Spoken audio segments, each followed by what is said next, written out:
And we're live, everybody. Welcome to a late afternoon, early evening, whatever you want to slice it, edition of the Damian G Show, Spotify, Anchor.fm, YouTube, Facebook, and the like. Find me at DamianG347 on Twitter, as well as the Damian G Show at gmail.com.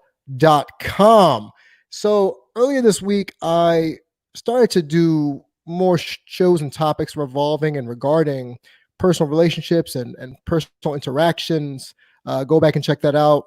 Dame G Show on Spotify, where I took an episode that I did with my usual co-host Dio, and we discussed something that I came across called red pill dating and just red pill interactions. And she's already cracking up because she already knows how this is going to go. So I had the male perspective of red pill dating. For those who don't know, red pill, blue pill is a spoof off of The Matrix, where Morpheus has Neo take either or to keep living in ignorance versus living in reality. And I have found many a person on YouTube and on social media who abides by red pill dating, which is to wake up to the realities of dating. But I didn't want it to seem as if I was in an echo chamber. So I decided to have my business partner in my coaching endeavors, who also is a coach herself, Sarah, join me to give the, kind of the woman's perspective on how she views red pill or just dating or human relationships and human interactions. So buckle up. We may argue, we may disagree, because usually Sarah and I butt heads on some topics and then we come to an agreement on others. So Sarah, how are you today? Oh, this is gonna be a fun ride. I'll tell you. I'm making it. I am here. I'm alive. It'll be fun. Okay, so I'm not gonna say I have indoctrinated you, but I have introduced you and a few other people to something called the red pill. And first reactions, the first video I ever sent you, the first one you ever saw, what were your initial reactions when you first started looking up red pill dating, or MGTOW, even MGTOW? MGTOW is what you sent me first, which went to the extreme, I guess. You went to the extreme first and then backed off. MGTOW is what you sent me first. And as someone who proclaims herself as the unintentional feminist, this is true. Yes, unintentionally. It triggered me as a woman. It did trigger me, but I did approach it with an open mind, because I have 5 brothers, and I realize there's some stuff in the dating realm that women do poorly, and vice versa, men do poorly. So I was open to hear the side, at least. I approached it with an open mind. So I understood part of it. And part of it I understood was blanket statements and coming from a place of hurt. So that was my reaction at first, just taking it. So was your reaction to MGTOW first different than your reaction to red pill? Yes, 100%. So describe the differences. MGTOW's extreme. Just like when there are feminists that just hate men and bash men, and I am not about that, not for that. That's what MGTOW is, just on the opposite spectrum, where they hate women quite a bit.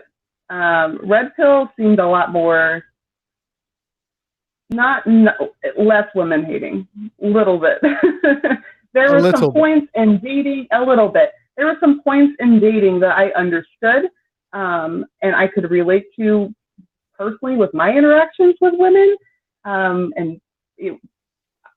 There was stuff that I was understanding and compassionate about, actually.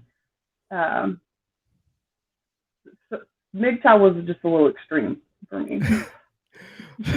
So for the audience who listened to last week's episode or this week's episode, and now, tuning in for this, shout out to my boy Chris, to Topher.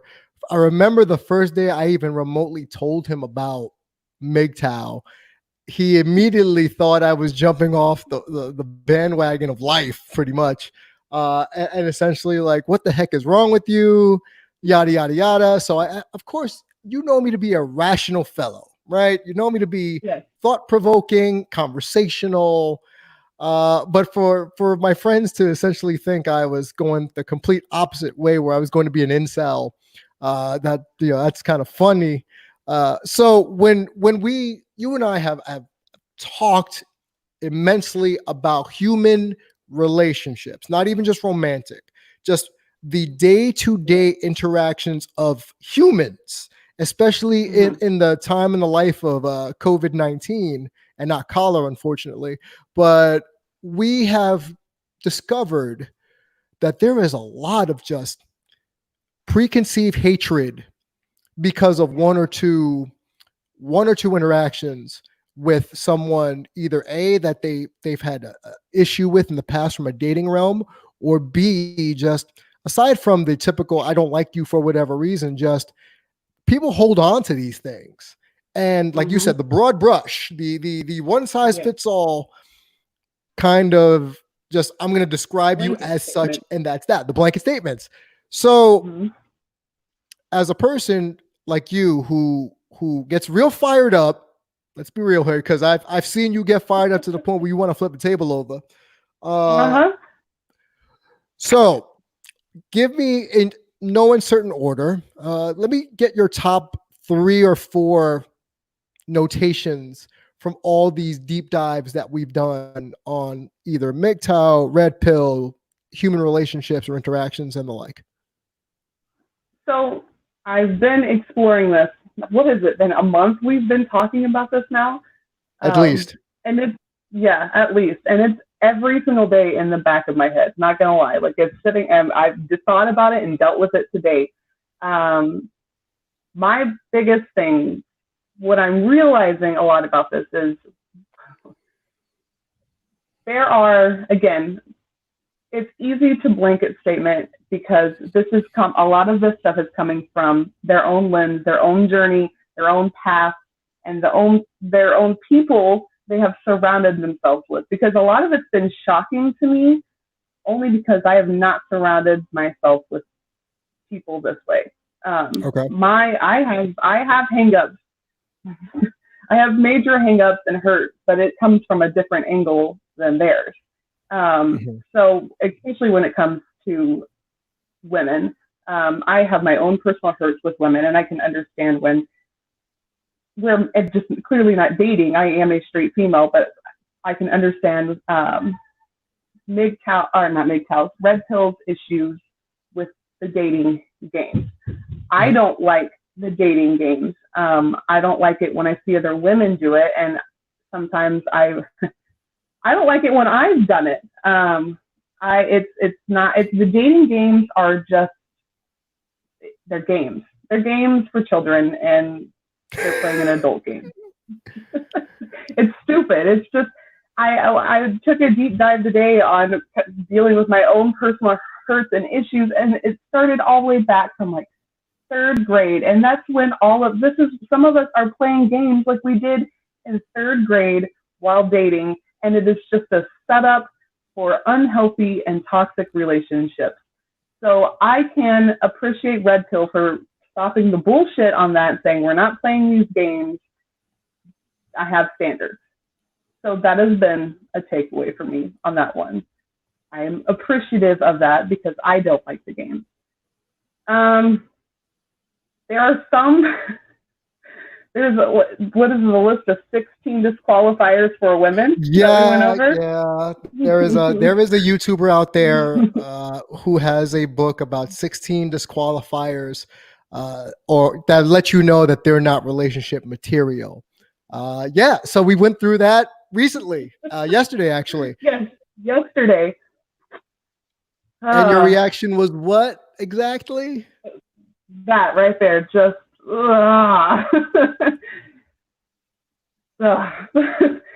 So my problem with the list, and we've talked about this off air, my problem with the list is it is keeping people in their path. One of the things disqualifier on the list is daddy issues, where the dad has left, and that's clearly going to affect the woman. That one was hard for me to hear because there are so many women out there. There are a lot of men that have left their spouses and left kids, and that is not the kid's fault. It's not. As a single mom, it's hard for me to like think for my children and be like, oh great, my daughter is now a disqualification for a healthy relationship and red pills eyes, and it's not her fault. It's nothing she did. So I had an issue with that one, personally, because my own issues, of course, it triggered me. And like, but I know I don't need to take it personally because there is growth. I feel like a lot of those rules ignore growth and change. And, you know, I've been going to therapy for a year now and dealing with those issues. And I feel like in the dating realm, it's scary if all men were to act like this and be like, yeah, this is what I have. And then I'm left just considered worthless or undateable and for a healthy relationship. So that was the list is hard for me. What is the other one that's a disqualifier? The tattoos that are as big as that on your arm. Yes, that's another disqualifier. Mm-hmm. Well, yeah. I understand where it came from. I understand where his list came from. Do I approve of it and agree with it completely? No. There are some things on this list I can understand, like drugs. I can understand you wanting that is yes. That is something like hardcore drug use. Hardcore drugs, yeah. Hardcore drug use is understandable. It's just going into a relationship with major hangups like that is it's a risk. It's a risk. And going into any relationship in general is a risk. It's just how it is. We go through this, and we're avoiding trying to get hurt, but inevitably, it's just you're gonna get hurt at some point. It's how well you are internally and how you can handle it and grow from it. So the funny part is where you say, oh, you know, people don't want to get hurt. And I'll say life is a daily continuous path of learning moments that may or may not lead to inevitable hurt. So I was hurt averse for a long time, risk averse, or, you know, playing it too safe. And I don't mean just dating. I mean, just in terms of life. I've constantly been programmed to not take risks on myself or bet on myself, as it were, things that I believe in. But the more people I talk to about their dating habits or how they qualify people that they want to date, aside from, hey, you're cool, I want to spend more time with you, you seem like a really cool person, you seem like you have a lot of traits that I would want to get to know more about, like they did back in 1945, 1952, et cetera. We don't have that anymore because you know what we have now? We have shiny object syndrome thanks to social media and apps like Tinder and Instagram and Twitter and Bumble and insert dating app A, where it's not as if we have just the boy or girl next door anymore. We got the boy or girl in the other state. We got the boy or girl in the other country, you know, at a fingertips notice to get what we need, which is that dopamine kick of interest, you know, the proverbial, oh, this person's too busy for me, but I know someone else, the backups, the Billy backups that we talk about. And that's another thing that Red Pill talks about, how everybody's got backup plans upon backup plans. So Becky for me, Becky backup and Billy backup. And look, man, the red pill, blue pill thing, look, me dating 15 years ago. Yeah, 15. I think that's a good age bracket for me. 15 years ago, I was how they describe as a blue pill beta. Fuck yeah, that's who I was. Sad, but true.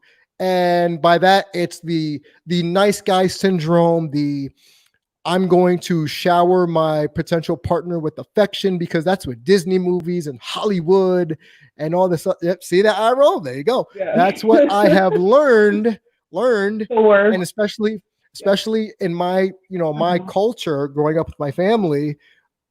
That's the man's supposed to do this, woman's supposed to do that, and that's the bottom line because Stone Cold said so. But now that I'm my age and I am divorced and I am a veteran of the dating realm and seeing the mistakes of my youth versus even the mistakes of the last maybe 5 years, 6 years, 7 years of dating. Just wow, okay, gotcha. But I'm aware of the mistakes I have made, and I think where the MGTOW people kind of go cuckoo for Cocoa Puffs is they want to essentially just throw the baby out with the bathwater. And it's like, nope, there's no use to women. There's no use to dating. I'm just going to do me. And that's that. Now, and there's a couple of people out there who may not be MGTOW, but they're red pill. And his name is Better Bachelor. And we talk about him. Go and check him out on YouTube. He's an older dude, probably around 45, 46. And he's just happy to live on his bus that he's made into a home, travels before COVID, travels all over the place. Yep. And he's just tired of the games. And so let me ask you, and I know your dating history is a little different than mine, but what are some of the games that you yourself as a woman, as an unintentional feminist, because remember, according to Red Pill and MGTOW, feminists are evil, right? So according to you, the unintentional feminist, what are some of the games that you're just like, dude, stop? For women to stop? Both sides, if you have an opinion. Both sides. I see. It's hard because I am not a veteran of dating. I can't say that I am. I am not a fan of it. I'll be honest with you, but I have observed from a distance a lot. And just, I did not date much before I got married, way too young. And because of the games, I honestly think part of it was the games. It was what is the I can take a man if I want to kind of bullshit. It's bullshit. Like, lucky for you, I don't want to. Why we feel the need as women to look for the next best thing and take it from another woman is beyond me. It's beyond me. I don't understand the competitiveness between women and tearing each other down so you feel better about yourself. Like, those are the games I see that I'm not about. I'm also not about finding a man to take care of you. I'm not, if you're looking for a sugar daddy, is that it? Yeah, that's the term. Mm-hmm. It's hard because I almost lose instant respect for you because as an unintentional feminist, I want to be independent. I don't want to have to depend on someone because then I personally feel owned. I feel like I as someone who was a stay-at-home mom for so long and didn't bring in very much income, it was held over my head. And I had phrases thrown at me that, oh, he does all this for you, so you should X, Y, Z. Mm-hmm. And I don't like that. I don't like that. And so when it comes to, that's the man's job to financially provide for you and take care of you and do all these things while you sit at home. I'm not about it. I am all about going out, taking care of yourself, almost like Red Pill, being secure in yourself, taking care of yourself, setting yourself up for success, and then entering the dating world and not having to depend on someone. And I'd rather the games of looking for someone to take care of you, I don't comprehend them. I don't understand them. I don't know why we do them. But I've learned that from personal experience. So it's hard seeing other women do it when I'm like, girl, you You can do this on your own. You don't need a man. You don't need a man to find your own worth. You don't, him, he's not your value. That's not where your value should be found. That's not. And so many of us are in the dating world looking for our value in another person rather than finding our value within ourselves, seeing that value in another person, and then combining it and being rock stars. Like that is, when I think of dating, that's my ideal. I want to know that I am valuable and I have worth and I have something to bring to the table, not just for me, but for my kids and for whoever else, and that I can tag team with someone and like we can enhance and build each other up and grow. So when it comes to dating, that is my viewpoint. Is I can tell you that most of the world is not like that right now. It is not how, it's not it. It's not it. Which is why I'm single and will be there. For example, you and I have talked about people's expectations, you know, the unrealistic unrealistic expectations of the traditional gender roles that are now kind of changing now in today's society, where some people are still holding on to the past, you know, with their fingernails dragged into the floorboards while they're getting pulled to 2020, 2021. I remember we talked about this yesterday, that one female YouTuber or streamer who was rallying against feminism, saying that feminism ruined it for her, completely ruined her existence.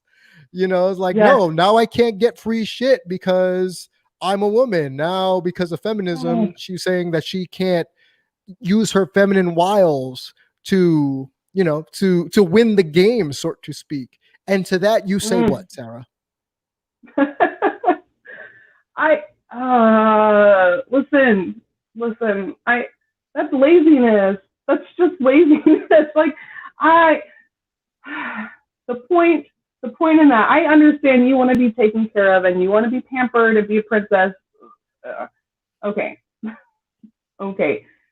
But calling out women who are trying to make a way for themselves, who are fighting every day in the workplace, even, I personally can attest to, fighting in the workplace for equality, trying to find their own way, having to deal with these old beliefs and behaviors, fighting against them so that they are secure in themselves and not having to go back into old situations where they were physically taken care of, financially, but in abusive situations, and they're trying to make their own way.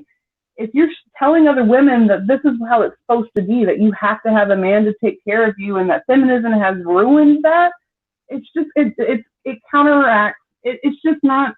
No, just no. So much no. It's hard for me to listen to other women deal with that, because it's. I feel like they haven't faced the same things that some other women have. I'll be honest, what little baby Sarah not that long ago was definitely anti-feminist. Of, oh no, I'm supposed to stay home and take care of the kids, but it makes no sense why I'm miserable all the time. Like it wasn't fulfilling for me. It wasn't that I hated being a mom. I love being a mom, but staying at home, cleaning house, and trying to keep the peace and stay, it was miserable for me. I looked 20 years older than I do now because of how unhappy I was, because I wasn't taking care of myself mentally, physically, emotionally, and coming out of that situation, trying to take care of myself, and seeing other women just be like, oh, you're ruining it for me. Stop being so independent. I'm like, honey, you don't know. You don't know what some people have gone through and want to overcome. And shaming them for becoming a better version of themselves is bullshit. It's bullshit. So I can see the vitriol in the veins starting to pop out in the forehead. Oh, my vein. Yep. Yeah. So, okay. So for the audience who's just tuning in here on Damian G Show, streaming live on YouTube and Facebook, Anchor.fm, as well as Spotify and the like, you're a coach, right? You are a a motivational and wellness coach, working independently with Beachbody and as well with me, where I take care of the brain and the self-esteem. You take care of the encouragement and the internal drive portion. Where does that come from for you when you wake up and you just want to help as many people as humanly possible? Where does that drive come from? Honestly, pain. Pain. It came from being at such a low place in life, at feeling completely worthless, feeling like my value is zip and zero. And it was literally one day I had one friend, his name is Bob, who is also a coach, came up to me, he's like, hey, literally it's all you do, join this group. And I was in such a desperate situation to find some worth and value. I physically wasn't happy with myself. My marriage was falling apart. Which is where I saw all my value was in my marriage at the time. And it changed my life. It changed my life to be around people that said, you're worth more than what you're giving yourself. You can do so much more with your life. And it changed everything for me. Absolutely everything for me. Who I was a year ago, 2 years ago, is not anywhere close to the person I am now. Not just nowhere close. And I want that for other people. I want that for other women. I want them to realize that there's more. If you're feeling unhappy, if you're feeling worthless, there is more to what you're feeling right now. There's more. You don't have to feel worthless. Your value is more than what you're realizing. And you do bring work to this table. You do bring something to the table. You have to find it. You have to dig for it. And because I had someone come alongside me and say, let's do this, I feel like part of my purpose is to help other people do that too. Not just women, men as well. My main clientele is women. But yeah, mental health is such an issue. People feel worthless all the time. They feel depressed and they see no purpose in their life. And I want to let people know that they do have a purpose, and I want to help them find it and explore that journey. And I know that's part of you too. I do it in a motivational and fitness way, and you take care of the psychological part because I don't have the degree to do that. So. Well, and the mindset too, because I'll share this with the audience too. There are days when you text me and you're just flip table over. Life is really tough and you're having one of these really low days. And the way you and I approach people and approach clients are totally different, where I'm the dose of reality where I'm like, why are you complaining? You can fix this, like breathe, woosah, center yourself. You are in control. Look where you are. So reminding you of your present moment and your present abilities, whereas you're more, I'm not going to call you syrupy, but you're a little bit more, go get it, girl. Like, rah. And I'm looking at you with this face of, okay, but for some odd reason, it works. But I crack up at all the times you'll text me. For instance, early this morning, I'm at the gym and you text me and brah. Yeah. I literally sent you one line of text, a few words of text back. And then you're like, thank you. Thank you very much. I appreciate you. That's it. Just, the way you and I talk people off the ledge, the metaphorical ledge is different, yet still gets the job done. And I find that, I can respect your way of doing it because I don't feel comfortable being the cheerleader in terms of just, even though some red pillars would disqualify you if you were a cheerleader. I'm a cheerleader. But never was, mind you, but I get, we do it okay, differently. keep going. You and I do it differently. Yes, and I want you to give the audience a little bit of a little bit more backstory that got you from point A to point C to right now, where you feel as if the last 2 years you're indistinguishable from that previous person? Yeah. What was the question? I apologize. Walk us through the last 2 years. The last 2 years. I'm going to be somewhat vague about this Of course. part of it for safety purposes. But 2 years ago, I was 250 pounds. I was searching for worth and value in anything. I had my children. One of my sons was cloth diapers, so I obsessed over cloth diapers. I don't think you know this about me. Yes, and my son was a diaper model for a company. What? For a few companies. Yeah. Okay. Yep, my oldest son was a cloth diaper model for a few companies, and I was searching for worth with that, which is a weird thing. Trust me, I realize it's a weird thing to like search for worth in, but I was spending money to try to feel better about myself. That's literally the only thing I knew to do, spend money to try to feel better about myself. I was never fulfilled, never happy, just completely empty, depressed, didn't want to get out of bed, didn't want to get off the couch like I had to for my kids, but I just lounged around just unhappy. And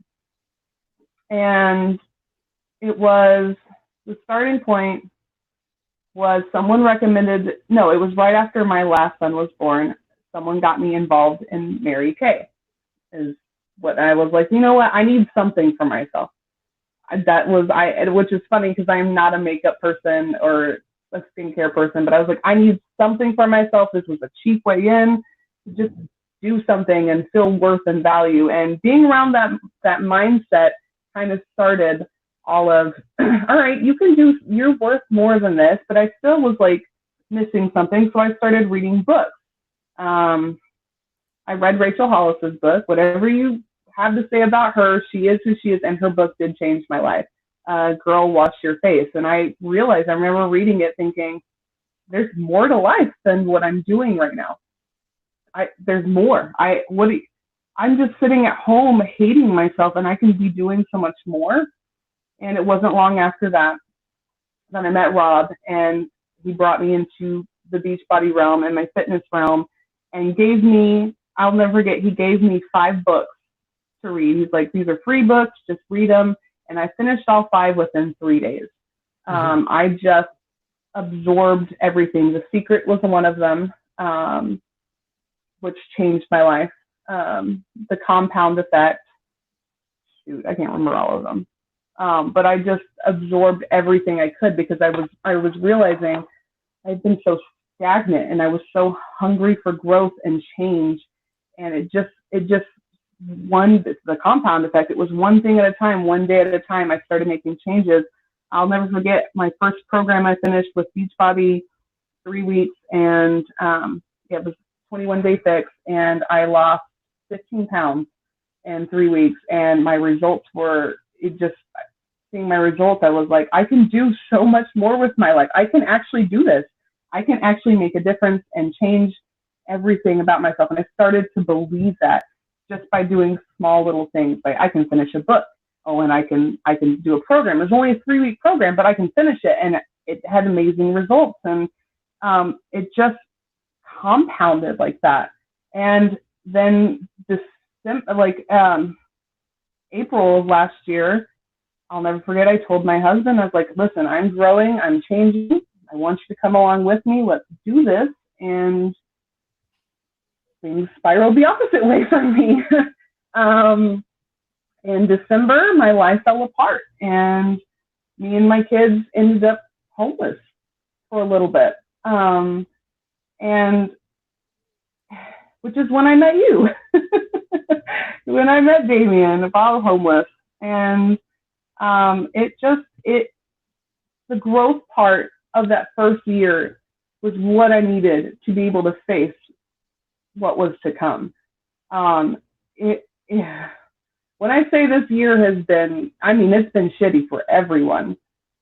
I've had an extra layer of it on top of it, and it's been a fight. Every single week is a fight. Every single day it's something else. I swear to God, it's something else all the time. And overcoming, it's literally been like I've had to face it. All right, overcome. Let me face it. Let me feel it. Let me deal with it. Let's move on. Let's move forward, kind of thing. And which is when I text Damian, I'm like, hey, I'm just gonna dump everything on you real quick. And then you say something, and I'm like, all right, cool, thanks, and we move on. But it's been going through the shit, going through all the hard stuff, going through the pain. And then having the people, the safe people that I have surrounding me, because that's important. I've learned safe people around you are super important. It's made me into such a different person. 100%. I am okay. What is red pill? He has alpha women, beta women, alpha, Mm-hmm. alpha, beta. Mm-hmm. Yeah. And I was just a beta, meaning I just accepted, before all this, I just accepted life for what it was, as in a negative way, that life couldn't be better. And I was worthless, and I had to, it just wasn't, I wasn't happy. And even though life has been out of control this past 6 months, the difference is I actually love who I am. I love where I've come from and how I've grown and become a better person. And I actually like myself, which is so important for your mental health, to learn to love who you are, past, present, future. So that has been why I'm not, I will stand up for myself now. That is something I didn't do beforehand.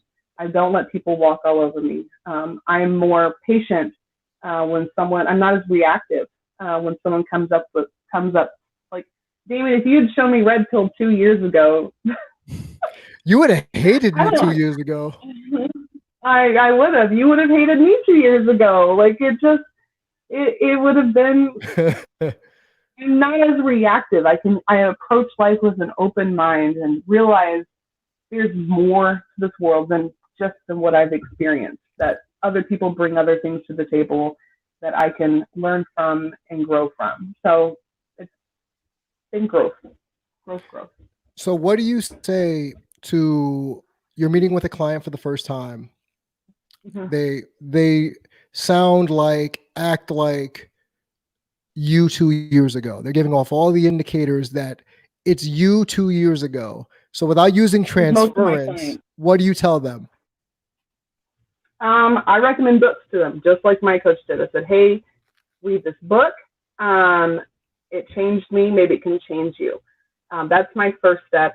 I see how they respond. If they read it, usually it's like, oh my God, that's changed my life, and we open a dialogue. If they don't, it's almost like I can tell they're not ready for change. They're not ready for it, and I just check in. Hey, I'm just checking in on you. How's it going? Because you have to be ready for change. You have to want it. You have to actually want it. It's not an easy fix. It's not this, oh, I'm all of a sudden changed, 5 sessions of counseling, 3 days of work, and oh, I'm a better person. No, this has been since 2018. It's been 2 years that I've been working on this. And the past year has been the major brunt of the work. And so you have to be ready for it. I don't think I was ready back in 2015, 2016. I wasn't there. I hadn't been at the place where I was desperate. So that's why I recommend a book first. It's kind of like, all right, let's see if you're ready. If you really want this, you'll read this. If not, I'm here for you when you're ready, kind of thing. Okay. Have you ever just kind of, and I don't want to divulge too much of your coaching secrets here, but what do you do as like last ditch? You feel they're falling off the wagon, they're abandoning their goals for whatever reason. How do you keep them on the straight and narrow? honestly, it's their own journey. I can't keep them. All I can do is literally be like, I'm here for you. Let's do this. I believe in you. Realize your worth, and they can take that. I'll be that cheerleader for them, and they can take that and do what they want with it. I can't force them. I can say, all I can do is do the best that I can and know that I've done my best, and it's their life. So there's not much. I wish I could control that, but I can't. I can't force them on their journey, and it's hard to accept at times. It's hard to accept because I have so much hope for these people, and I want change for them. But it's their own journey. It is. See, when I'm dealing with a client that is at the tail end of, and I think I told you about this morning, where they're just treading water. There's no change. There's no development or growth. You find yourself seeking new challenges as a coach. In my case, that's what I've been trying to do, is find new challenges. So I think I said this in a job interview where I told them I want to positively infect, and I did say infect, 1 million people before it's all said and done. So for everything that you and I have been through in terms of our coaching and, our educational purposes,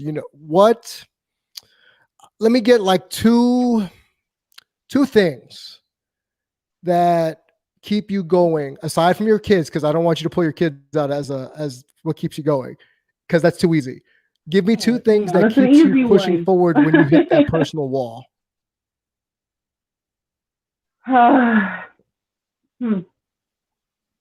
Hope. Like, where do I find my hope? I mean, my vision board and my goals that I've written down and that I see. That is, even though it feels like in the moment they're nowhere close, I look at them, I'm like, all right, how bad do you want that? Can you keep going? Can you keep pushing? That's a big one. That's why I have mine visually. I need to see it. And not, it's where, that's what keeps me going.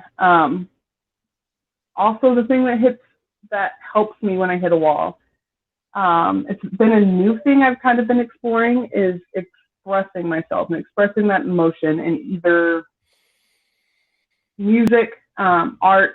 I'm such a creative person. I have to do something. And when I'm coloring or painting or doing whatever, I am working through it mentally. I'm working through it and reminding myself of who I am and where I've come from and how far I've come.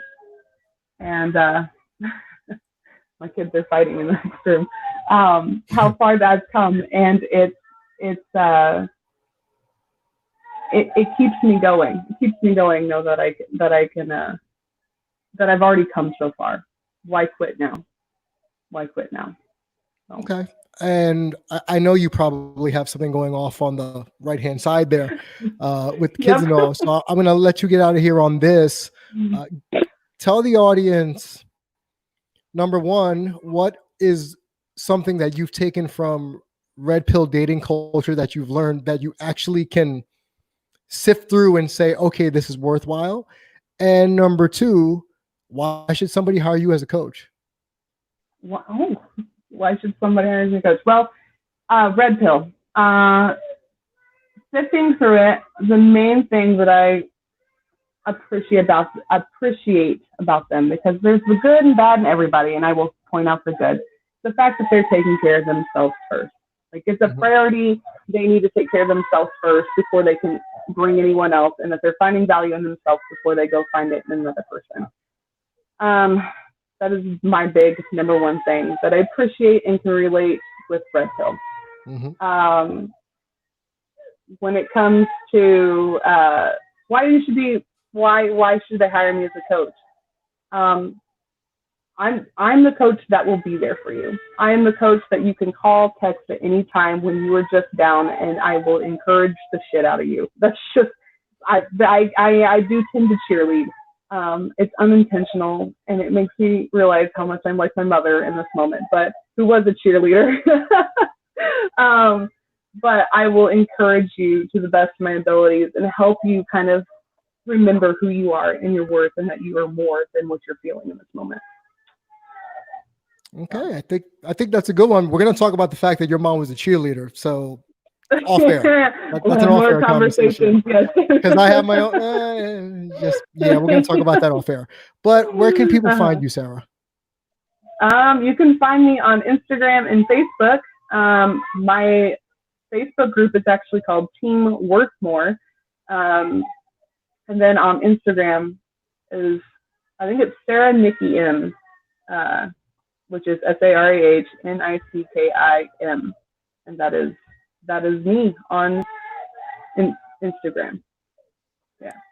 I am on Twitter, but I'm not on Twitter. I am not on Twitter. I'm on Twitter, but I'm not on Twitter. Right. I feel as if I had to coach you to get back onto Twitter for some odd reason, but yes, I still am not on board or understanding. We're just going to have a day of Twitter lessons.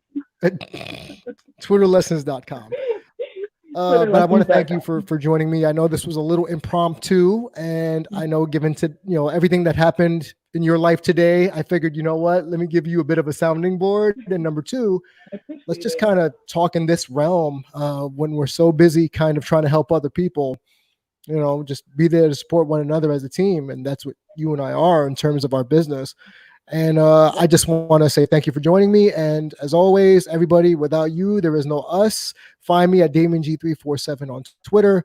I was going to give you my personal Instagram, but you can find me there too, as well as Coach Damian G on various social medias and the Damian G Show on Anchor and Spotify, YouTube. Shout out to Dio. Happy belated birthday.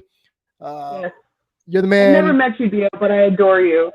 Yes, Dio is one of those lovable people who just, he's the gift that keeps on giving, even though he wants to yell at me sometimes for some of the things I say. Oh my God, I love it. I love it. But thank you all for joining us, and tune in next time.